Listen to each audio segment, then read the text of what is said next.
Chers amis, bonjour. Nous sommes le mercredi 15 février 2023. Il est 9h30. Quelques news de l'Arménie, de l'Artsakh et de la diaspora arménienne. Tout d'abord, nous l'avons appris ce matin, donc la nuit dernière, un second convoi humanitaire de l'Arménie s'est dirigé vers la Turquie pour apporter de l'aide humanitaire aux sinistrés du séisme.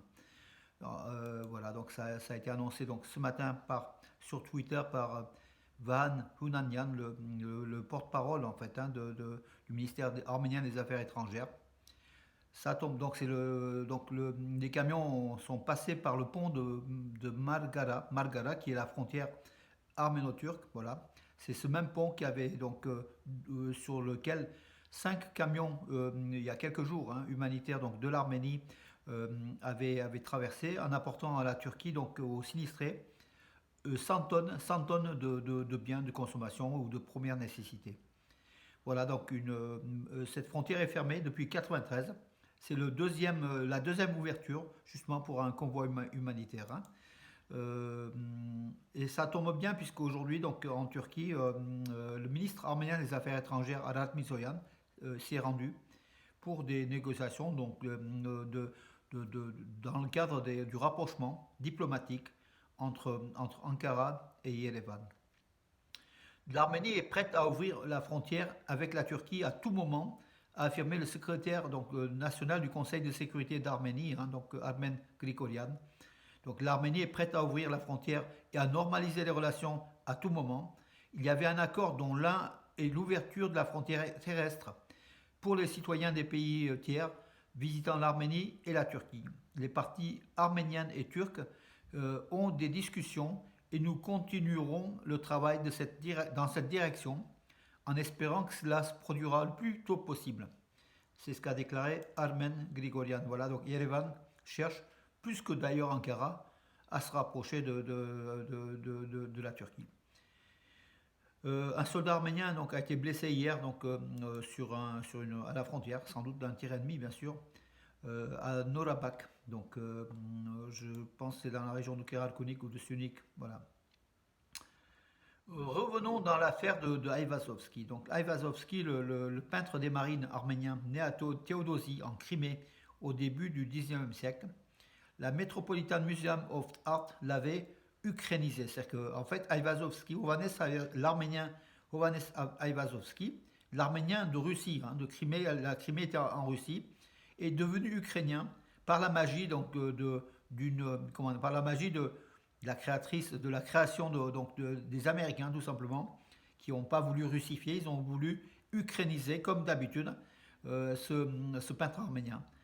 Donc la directrice de la galerie Aivazovski, justement de sa ville de naissance de Théodosie, elle s'appelle Tassiana Gaïdouk, dans une interview accordée à l'agence TASS, elle a affirmé bien sûr, Aivazovski était arménien.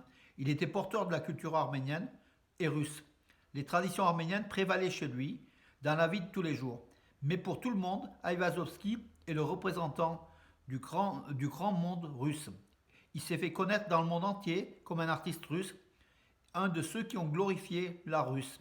C'est ce qu'elle a expliqué, la directrice de la galerie Aivazovski, répondant aux Américains qui ont russifié, qui ont ukrainisé Aivazovski.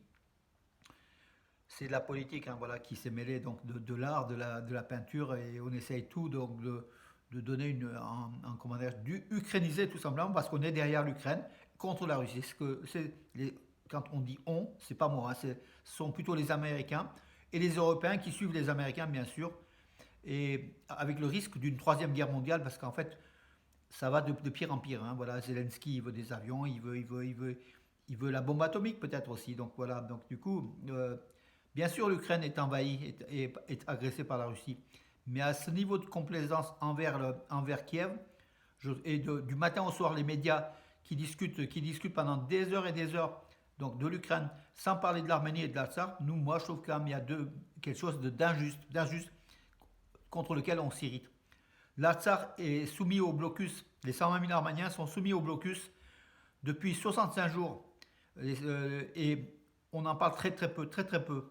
À ce niveau-là, pas du blocus, mais des Arméniens, on en parlera un petit peu. Donc l'humanité, le numéro de l'humanité qui va sortir demain, donc le magazine, hein, donc, c'est un journal communiste, hein, l'humanité. Le magazine va traiter donc le dossier sur Manouchian. En couverture d'ailleurs, c'est la photo de Manouchian.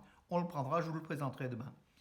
Mais tout ça pour vous dire que malgré tout, les médias européens parlent pratiquement pas de l'Artsakh, pratiquement pas de l'Arménie, de l'Ukraine. On est gavé, par ça commence à, comment dire, le niveau d'irritabilité de téléspectateurs digne de quelques, comment dire, jugements comme nous, on n'est ni contre les Ukrainiens ni contre les Russes, mais à un moment donné, on dit quand même c'est un peu beaucoup, beaucoup, et puis on paye cher surtout, on paye très cher cette escalade qui pourrait même aboutir à une troisième guerre mondiale si on ne fait pas attention, mais tout pousse, et Zelensky pousse l'Europe, le monde, sous couvert de défense de la liberté, les ailes de la liberté, vous savez, les avions de chasse, il les appelle les ailes de la liberté. Moi, je crains que ce soit plutôt les ailes de la défaite, de la déroute, de la troisième guerre mondiale, où tout le monde va perdre, Russes, Ukrainiens, le monde entier, tout ça parce que tout simplement, dans l'escalade, on est monté, on a été derrière l'Ukraine, oui, mais jusqu'au bout. On ne pense pas à négocier à un certain moment, peut-être faire des concessions territoriales, et, par exemple le Donbass, qui est peuplé à majorité de Russes. Voilà, donc en fait, le monde ne va pas vers la paix. Et on le voit, donc ce qui se passe, l'agression de l'Arménie par l'Azerbaïdjan, des déclarations, tout ça, mais en fait rien n'est fait sur place et une guerre peut à tout moment se produire. Euh, voilà. Les sauveteurs arméniens donc envoyés en Syrie sont retournés donc en Arménie après une mission, une belle mission, donc remplie, saluée d'ailleurs par le gouverneur de la région d'Alep, par les autorités syriennes. Ils ont fait du très bon travail, ils sont retournés. L'Arménie dont le deuxième avion a atterri donc à Alep d'aide humanitaire, hein, donc hier. Donc l'Arménie soutient la Syrie, le peuple syrien. Le vice-ministre arménien de la Défense et le ministre de la Défense d'Inde ont discuté des possibilités d'élargir la coopération entre l'Arménie et l'Inde. L'Arménie est très proche de l'Inde, l'Inde est très proche de l'Arménie, et l'Arménie est intéressée par l'armement, par l'acquisition d'armement auprès de l'Inde. Elle le fait déjà, mais à un niveau plus important. Samantha Power, donc là, c'est la USAID, donc c'est la directrice américaine donc de USAID. Elle est satisfaite et même émue après l'envoi d'aide humanitaire de l'Arménie à la Turquie. On est aussi ému, mais bon, la Turquie aurait quand même pas mal fait de reconnaître aussi le génocide, aurait pas mal fait de saluer aussi les Arméniens, au lieu de mettre de l'huile sur le feu et prendre toujours le camp des Azéris. La Turquie ferait mieux de négocier avec son voisin et de reconnaître aussi le génocide arménien, qui n'est pas une condition de l'ouverture de la frontière, mais qui pourrait être discuté et réellement, donc là, que la Turquie puisse dire oui, il y a eu une erreur. On assume pas donc on assume pardon les erreurs du passé, mais on n'y est pour rien et on va faire comme ça donc pour voilà, on va peut-être indemniser donc. Les solutions sont nombreuses, hein, voilà, on l'a vu de l'Allemagne avec Israël, voilà. L'OTC, l'Organisation de traité de sécurité collective, vous savez, ce clan, l'OTAN à la russe, où l'Arménie fait part, déclare par son chef d'état-major, le général Anatoly Sidorov, déclare que l'OTC peut intervenir, l'OTC promet de soutenir l'Arménie si nécessaire. Donc c'est le mot si nécessaire qui est un peu bizarre, puisque l'Arménie demande depuis déjà pratiquement 2 ans l'intervention de l'OTC quand les Azéris ont envahi le territoire souverain de l'Arménie à hauteur de Sevlitch, le lac Noir, dans le Guéral Kounik ou dans le Sunik. Et l'OTC n'a pas réagi, non plus lors de l'attaque de l'Arménie par l'Azerbaïdjan en septembre dernier. Donc voilà, aujourd'hui l'OTC dit qu'ils sont prêts à intervenir en Arménie si nécessaire. Comment dirais-je, c'est assez risible de la part de l'OTC qui a pris du retard.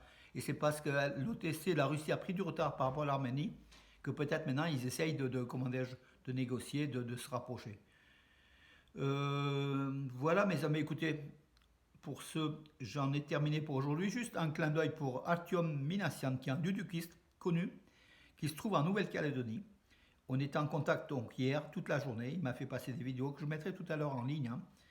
Il est le premier dudukiste à faire entonner le duduk arménien en Nouvelle-Calédonie, à 20 000 km d'ici, où il y a quelques Arméniens en fait, à Nouméa ou dans d'autres villes de Nouvelle-Calédonie. Il y a une petite colonie arménienne. Mais c'est pas pour les Arméniens, c'est pour les Calédoniens, je pense, qui n'avaient jamais entendu le duduk sur leur territoire. Qui a été donc le duduk a été donc joué dans 3 concerts, 2 déjà et un troisième qui va venir en Nouvelle-Calédonie. En tout cas, bravo à Tiom Minassian. Voilà, le duduk qui est l'instrument de musique arménienne favorite, hein, l'instrument favori pardon, de musique arménienne, fait en abricotier en général, donc le prunus armeniaca, tous les symboles de l'Arménie. En tout cas, bravo à tous ceux qui diffusent la culture arménienne et le duduk, on l'a vu ici au 5e festival international du duduk, est un très très bon élément pour diffuser donc cette culture arménienne à travers le duduk, la musique arménienne. Voilà mes amis, je vous donne rendez-vous à demain. Je suis en situation, donc aujourd'hui je me suis mis debout pour changer tout simplement, pour vous présenter les infos de façon assez éclectique et puis assez, comment dirais-je, simple. Voilà, il n'y a rien d'officiel, mais en tout cas ce sont des infos, je peux vous dire, elles sont vraies, puisqu'elles n'ont pas de couleur, d'un parti ou d'un... Je ne vais pas critiquer les partis ont leur place, leur importance, mais ce sont des informations pures et simples, mes amis, données à ma façon. Que ça vous plaît, hein, on a l'impression que ça vous plaît, parce que là vous êtes plus de 2 ans après le début, vous êtes toujours plusieurs centaines à suivre mes vidéos, hein, donc voilà, bonne journée et à demain mes amis.